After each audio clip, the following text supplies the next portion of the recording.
buenas noches, estimadas y estimados televidentes. Bienvenidos al programa de cursos, programa televisivo de entrevistas que propicia el Centro de Estudios Superiores Universitarios de la Universidad Mayor de San Simón. En esta ocasión tengo el agrado de tener presente para este espacio de diálogo al doctor Lucio Alejo, quien es de profesión ingeniero químico, tiene un doctorado en estructura molecular y espectroscopía en la Universidad Autónoma de Madrid. Además, tiene un amplio recorrido en docencia universitaria en la Facultad de Ciencias y Tecnología de nuestra universidad. Asimismo, es investigador también de la misma facultad y actualmente director del Departamento de Química, coordinador de la Maestría en Tecnologías de Energías Renovables y coordinador del proyecto de energías con la cooperación sueca ASDI y la Universidad Mayor de San Simón. Buenas noches, doctor, bienvenido al programa. Muchísimas gracias por la invitación. Para mí es grato visitar la televisión universitaria y es la primera vez que lo hago. Anteriormente tuve oportunidad de otras entrevistas, pero en el sitio de trabajo. Pues estoy listo para iniciar esta entrevista. Gracias. Bueno, en esta ocasión vamos a hablar de una forma alternativa de generación de energía. Sí, he sabido que a nivel mundial somos altamente dependientes a los combustibles fósiles como fuente de energía. Sin embargo, esto tiene algunos problemas que ya se conocen, como por ejemplo, por un lado, que los combustibles fósiles por su propia naturaleza se van a acabar en algún momento. Y como ya se está viendo que hay cada vez menos descubrimientos de reservas. Y por otro lado, que esta quema de combustibles fósiles para satisfacer las demandas energéticas provoca muchos gases de efecto invernadero, incrementando la contaminación y por tanto el cambio climático, que ya es muy notable y ya es innegable. Y entonces en este marco es que ya mundialmente se han hecho distintos estudios y esfuerzos para cambiar esta energía con fuente en combustibles fósiles a energía renovables, ¿no? Y limpias. En este marco, la universidad ha estado estudiando diversas formas de energías renovables, desde un aspecto técnico, también impacto social, ambiental y económico. Y en este sentido no podríamos dejar de hablar con el doctor Lucio Alejo, quien en la investigación que va a su cargo tratan sobre la producción de hidrógeno como fuente de energía vía electrólisis del agua asistida por energía renovable. ¿Sí? Es muy interesante el trabajo porque está hablando del hidrógeno como una fuente de energía que ya nos va a explicar. Se estima que para el año 2040 el hidrógeno podría soportar la gran parte de la demanda energética mundial, ¿no? Sin embargo, hasta que pueda existir una transición completa en este sentido y en la matriz energética, se piensa en una mezcla del hidrógeno con el gas natural. ¿Sí? Entonces, en ese sentido, doctor, por favor, explíquenos un poquito en qué consiste esto que están trabajando. Inicialmente, si entramos al campo del valor energético, digamos, del gas natural y del hidrógeno, encontramos rápidamente que el gas natural, si bien tiene un valor energético, vamos a hablar un poco de valores, es el caso que si yo tengo 1 gramo de gas natural, pues yo puedo obtener 40 kilojulios de energía. En cambio, si quemo el hidrógeno, no voy a tener solamente 40 kilojulios por gramo de sustancia, voy a tener 3 veces más, es decir, 120 kilojulios por kilogramo. ¿Eso qué quiere decir? Que el valor energético del hidrógeno es bien importante, principalmente, digamos, ahora que hemos entrado en el espacio de manejar este recurso a nivel nacional. Hoy en día, el parque automotor está sustentado en un buen porcentaje con el uso del gas natural. Y asimismo, hoy en día estamos introduciendo nuevas tecnologías en el país. Es el caso de los parques fotovoltaicos y eólicos. Es el caso de Colpana, acá en Cochabamba, y el parque fotovoltaico de Pando. Recientemente hemos visto inaugurar otra planta fotovoltaica en el sur del país, en Tarija, y también con niveles energéticos bastante interesantes, porque esta energía que vamos a lograr en estos espacios podemos utilizarlo en espacios que están aislados o simplemente inyectar al Sistema Integrado Nacional de Electricidad. En este contexto, hoy en día, fíjense de la gran cantidad de gas natural que estamos explotando y exportando, fíjense, el 80% pues es exportación, y a nivel interno desde 13 hasta 20% solamente hemos utilizado en estos últimos años. Entonces, probablemente estamos recibiendo, digamos, recursos muy significativos para el país a través de estas exportaciones que hacemos al Brasil y a la Argentina. Pero debemos pensar de que este recurso no es eterno, se están acabando las reservas, y entonces tenemos que de alguna forma buscar nuevas alternativas. Es el caso del hidrógeno. Lo hemos mencionado que estamos en este momento en un espacio de transición entre lo que es el uso pleno del gas natural y en el futuro el uso pleno del hidrógeno. Y estamos en la etapa de transición, como lo dijo Fátima, y este espacio de transición nos va a permitir de alguna forma mejorar la eficiencia energética en muchos espacios, llámese industria, el parque automotor y también el consumo doméstico. Quemar el gas natural, sin lugar a dudas, no es mucho problema, pero sin embargo, si nosotros vemos un poco en lo técnico, Bolivia está situado, las densidades mayores de población están casi en la parte occidental, es el caso de La Paz, Oruro, Potosí y bueno, Cochabamba, que también estamos en una determinada altitud. ¿Y esto qué significa? Que cuando quemamos combustibles fósiles, existe, digamos, deficiencia en el proceso de combustión, porque la presencia de oxígeno es inferior comparado con el nivel del mar. Entonces, la tendencia de los procesos de combustión es la formación de monóxido de carbono y dióxido de carbono. Pero lo que tenemos que aquí rescatar, si introducimos el hidrógeno demanda muy poco oxígeno para su combustión. Imagínense, para una cantidad X de gas natural, requiero aproximadamente 2 veces de oxígeno. En cambio, cuando yo manejo hidrógeno, apenas media molécula de oxígeno. Entonces, más o menos guarda esa relación. En energía ganamos 3 veces y en oxígeno, fíjense que la demanda prácticamente es el 25%. Entonces, una combinación del hidrógeno con el gas natural podría avisorar, digamos, un mejoramiento de los procesos térmicos que estamos haciendo, y no solamente térmicos, sino también los sistemas de combustión para la generación de energía eléctrica. Es el caso de las industrias cementeras, que hoy en día están utilizando ingentes cantidades de gas natural. Si vamos a la industria de la minería, en la minería también estamos quemando cualquier cantidad de gas natural para los procesos de fusión y para toda la pirometalurgia. Y en este contexto, no solamente el gas natural lo hemos estado utilizando con fines energéticos, sino también hoy en día tenemos una planta de producción de urea en el Chapare.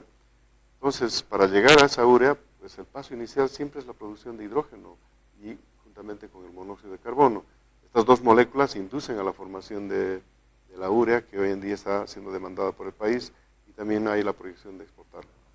Bueno, y tengo entendido que hay ya varios países que están siguiendo con esta tendencia, entre ellos Alemania, India y otros. No sé si tal vez podría comentarnos un poco sobre estas experiencias que están realizando otros países en la producción de hidrógeno como energía, ¿no? Sí, por ejemplo, no sabemos quién ha iniciado, digamos, esta actividad, pero hay referencias de que la Indian Oil Corporation fue una de las pioneras en utilizar el hidrógeno para mezclarlo con el gas natural. Y asimismo podemos ver también en la información científica que Alemania también ha ingresado en la utilización de la incorporación de hidrógeno en sus líneas o en sus redes de gas. Es el caso de la empresa E.ON de Alemania. Entonces, hoy en día estas empresas están produciendo hidrógeno no por las vías catalíticas, sino lo están haciendo utilizando las energías renovables. El caso de Alemania, utilizan, por ejemplo, la energía eólica para hacer la electrólisis del agua. Y entonces este hidrógeno es incorporado en la red principal de hidrógeno. O sea, hay experiencia, y en Latinoamérica también es posible ver muchos institutos de investigación a nivel de han empezado a utilizar este recurso, es decir, mezclas de hidrógeno con metano. Y en Bolivia, no sé si hay alguna experiencia al respecto, o la universidad, a través de su proyecto, está empezando con la investigación en esta área. Sí, a ver, en Bolivia hacer la electrólisis del agua lo hemos hecho hace muchos años atrás. Si hoy en día visitamos la refinería Gualberto Villarroel, pues hay una planta piloto que produce hidrógeno. ¿Y para qué se produce este hidrógeno? Este hidrógeno, por vía catalítica, se hace la transformación de las cadenas lineales de los hidrocarburos para mejorar las gasolinas. Es decir, de cadenas lineales podemos ir a compuestos aromáticos, y estos compuestos aromáticos como el benceno, tolueno y xileno forman parte, digamos, de la composición de nuestras gasolinas. Es decir, hay experiencia, digamos, aislada en el manejo del hidrógeno en empresas estatales y también en empresas privadas. En el caso de las empresas privadas, si visitamos, por ejemplo, la industria aceitera Fino, vamos a encontrar una planta piloto de producción de hidrógeno. ¿Para qué se produce el hidrógeno en esta unidad? Se utiliza para los procesos de hidrogenación, mezclar con los aceites vegetales, hacer la reacción química y tener, por supuesto, las margarinas. Hoy en día las margarinas tienen un mercado especial, lo mismo la manteca de panificación. Entonces, hay experiencia en el uso de esta tecnología de la electrólisis. Hoy en día, con los parques fotovoltaicos que estamos introduciendo al país, es posible hacer la electrólisis. La gran ventaja es que nos brinda, digamos, la tecnología corriente continua. Tenemos que introducir corriente continua para hacer la electrólisis. O metemos positivo o negativo para hacer la separación o la disociación del agua. Hoy en día se están proyectando estas plantas fotovoltaicas, hablamos de 3 megavatios, 5 megavatios, que son suficientes para la producción de hidrógeno. De hecho, ese es un plus, ¿no?, del proyecto el que estoy investigando, que en realidad esta electrólisis del agua es asistida por energía renovable, y justamente ahora el gobierno está apostando por energía eólica y fotovoltaica, ¿no? Sí. Entonces, yo creo que tenemos un horizonte bastante interesante. Yo, en el proyecto básico que había escrito, había focalizado una zona de hoy en día que es de controversia con el país vecino, Chile. Las aguas del Silala discurren, digamos, hacia territorio chileno sin ningún beneficio para Bolivia. Esperaremos que esta decisión de la Haya pues, pueda concluir, pero estoy seguro que el país vecino tiene que facturar al país por el uso de estas aguas. Mismo ellos induzcan de que discurren las aguas por naturaleza, etc., pero igual tienen que pagar. Pero nosotros podríamos utilizar esas aguas, y lo más importante, que esa zona es la mayor zona de radiación solar. Fíjense que para producir una X cantidad de hidrógeno necesitamos la energía que cuando entramos a una ducha. Cuando entramos a una ducha utilizamos 5 kilovatios para tener ese confort en la ducha, pero esa misma energía se puede utilizar para disociar 1 litro o 1 kilogramo, si quieren, de agua. Y podríamos introducirlo, digamos, este hidrógeno en nuestras líneas de gas. Es decir, los millones de metros cúbicos que discurren hacia Chile pueden convertirse en millones de metros cúbicos de hidrógeno para Bolivia. Interesante, y además porque en realidad, como decía, el hidrógeno tiene 3 veces más poder calorífico que el gas natural, ¿no? Entonces realmente podríamos aprovechar mucha energía de este proceso de producción de hidrógeno. Y en esto como fuente de energía, entonces como estamos comentando, y un poco ya nos adelantó usted, ¿cuáles son los beneficios que traería en caso de que esto se haga a grandes escalas en el país? ¿Qué beneficios traería para el sector productivo, ¿no?, en el país, o el sector doméstico, por ejemplo? Bueno, como lo había mencionado, la demanda de oxígeno en la altitud es menor cuando quemamos el hidrógeno, pero es mayor cuando utilizamos un hidrocarburo, como en este caso del gas natural. Entonces, uno de los grandes beneficios sería lo siguiente. Por ejemplo, en la ciudad de La Paz, los vehículos que van de la zona baja a la zona alta, generalmente un 90% utilizan gasolina para subir, y en el descenso lo utilizan gas natural. Pero la idea es, si nosotros introducimos un 20% de hidrógeno en el gas natural, pues los vehículos en la ciudad de La Paz podrían trepar hacia el alto utilizando esta mezcla y comparando con el poder calorífico de la gasolina, cuando mezclamos hidrógeno y gas natural. La gran ventaja sería de que la demanda de oxígeno es menor cuando quemamos el hidrógeno. Y sin lugar a dudas, la contaminación ambiental sería menor, digamos, en esta zona. Ahora, en el caso industrial, lo mismo. En las industrias cementeras, como lo había mencionado, estamos utilizando millones de metros cúbicos para lograr, digamos, el cemento. Pero si nosotros incorporamos este espacio de hidrógeno en el sistema, pues seguramente vamos a tener mayores rendimientos en cuanto a los procesos. Por ejemplo, los túneles o los hornos túneles, si bien están estandarizados y tienen un tiempo de retención cuando pasa la mezcla de cemento, aumentando un valor energético mucho mayor, seguramente podemos hacer rotar los túneles a mayor velocidad y entonces podríamos aumentar la capacidad de producción de estas industrias cementeras. Y en el uso doméstico, quizás, ¿cómo podríamos utilizar esta energía? De igual manera, ¿no? Muchos deben tener la experiencia de que antes que llegue el gas natural a los domicilios, se utilizaba las gasafas.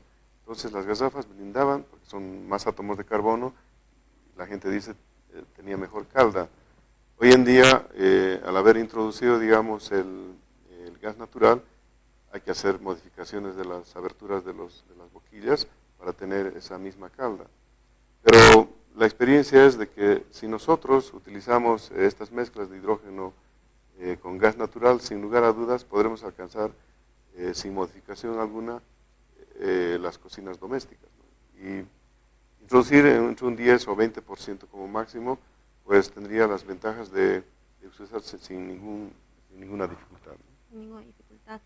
Y según lo que nos comenta, la verdad es que sería muy, muy útil para todos, ¿no? Realmente porque tenemos una mayor cantidad de energía y la emisión de gases de efecto invernadero es disminuida, o sea, ayudaríamos al medio ambiente y además de el incremento en el poder energético. Pero entonces, ¿es viable, digamos, realizar esto a gran escala en el país? Un poco, usted está en una fase de investigación aún de este proyecto, pero tal vez nos podría comentar sobre las proyecciones quizás de los costos técnicos a largo plazo, si esto es viable, si es muy complicado. Sí, bueno, la tecnología de las energías renovables, sin lugar a dudas, la inversión de estas plantas es bastante elevada, pero estamos orientando, digamos, el uso de estas energías renovables para sustituir de a poco, digamos, los combustibles fósiles. De momento no nos estamos fijando si esta tecnología es cara o no. O sea, lo que estamos buscando es un beneficio energético y utilizando lo que la naturaleza nos brinda. En el caso de Colpana, por ejemplo, en esa región discurre el viento y ahí tenemos una planta, las plantas eólicas. Hemos empezado de 3, ahora 5, parece que hay proyecciones de llegar hasta los 30 megavatios. Lo mismo pasa con la energía fotovoltaica. Fíjense, el haber introducido los primeros paneles fotovoltaicos en el norte, poco ha sorprendido, digamos, a todo el país y al mundo. ¿Por qué? Porque esa es la zona de menor radiación solar. Pero hay una cuestión política bien importante en esa región. A través de muchos años se ha producido electricidad en esas zonas bajas utilizando diésel. Hoy en día la introducción de esta tecnología está permitiendo un gran ahorro de diésel. Debemos recordar que el diésel o la gasolina, cuando hay déficit, pues estamos importando. Y asimismo tenemos que entender que estos combustibles están subvencionados en el país. Entonces, yo creo que tenemos que entrar a un análisis mucho más fino y yo creo que se va a incorporar nomás las energías renovables para este tipo de estudios como el que estoy mencionando.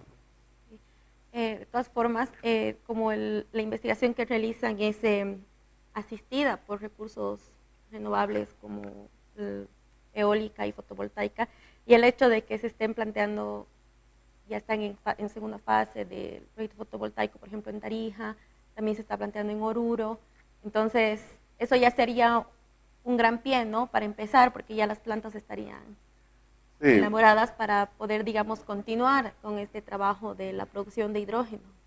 Sí, yo había mencionado de que si tenemos la capacidad de manejar el gas natural, fíjense, sacamos el gas natural y luego utilizamos las compresoras. Por ejemplo, ahí tenemos en la Chiquitanía, tenemos las compresoras y nosotros despachamos el gas natural hacia el Brasil. De igual manera lo hacemos hacia el sur. Utilizamos energía para transportar el gas natural.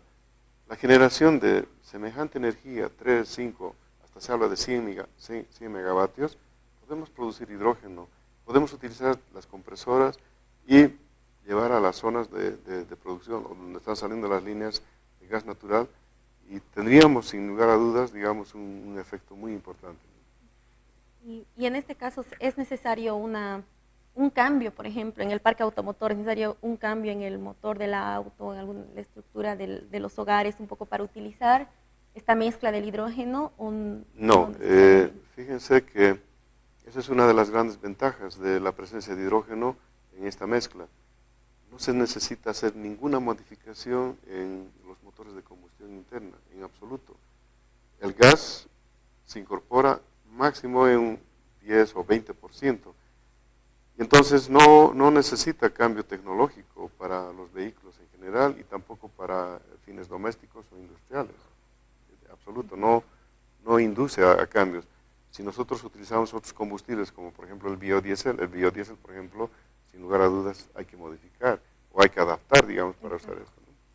Y entonces, en ese entendido un poco, ¿cuál piensa usted que serían los principales desafíos a futuro para poder, digamos, aplicar, ¿no?, esta nueva fuente de energía al país? Sí, yo creo que tenemos que, los investigadores, difundir este conocimiento, ¿no? Y esta es una oportunidad de la televisión universitaria, porque aparentemente al interior de las universidades no se está haciendo investigación.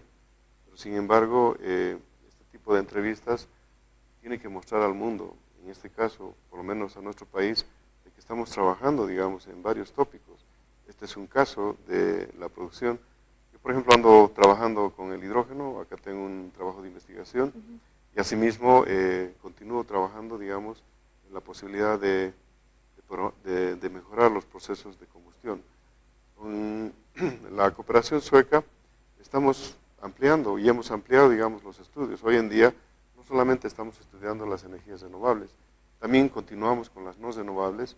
Y lo más interesante de todo esto es los cambios de matriz energética, etcétera, lo hacemos a través de otro tópico que es gestión energética, ¿no? Y entonces los estudiantes hoy en día se están formando en esas direcciones y tenemos que avanzar y tenemos que hacerlo con aplomo y antes que pase más tiempo. Hoy en día hay una gran ventaja, ¿no? Bolivia no se ha quedado, digamos, en solo utilizar los combustibles fósiles para la producción de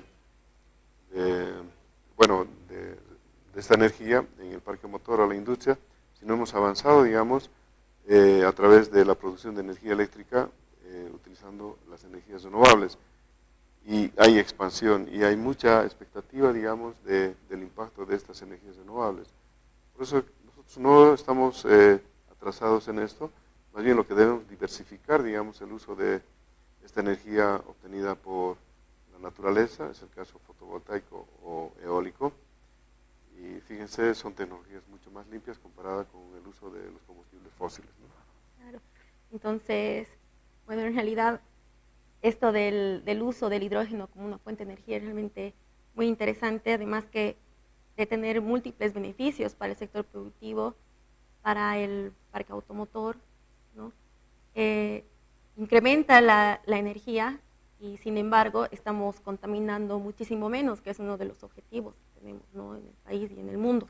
Entonces, en este entendido, en realidad, si no estamos necesitando ningún tipo de cambio en los motores, en la combustión, ni en los hogares para la utilización de este tipo de energía, pues entonces estamos desperdiciando una gran fuente, ¿no? Quizás uno piensa que uno de los desafíos al momento de aplicar estas tecnologías es la reacción social a esto, ¿no?, la poca aceptación que puede tener, pero en realidad si un poco, como usted dice, se trabajara en esto, probablemente podríamos tener más acceso a las personas y no reacción, sino que la sociedad acepte esta fuente de energía que es más limpia y que de hecho tiene mayores beneficios. Muchas gracias, doctor, por este espacio de diálogo, realmente muy interesante. Espero que en otra ocasión podamos seguir con ello un poco más en profundidad. Y muchas gracias a todos los televidentes por seguirnos además semana a semana en este espacio de diálogo con distintos temas. ¿Sí? Entonces, el Centro de Estudios Superiores Universitarios agradece a todos ustedes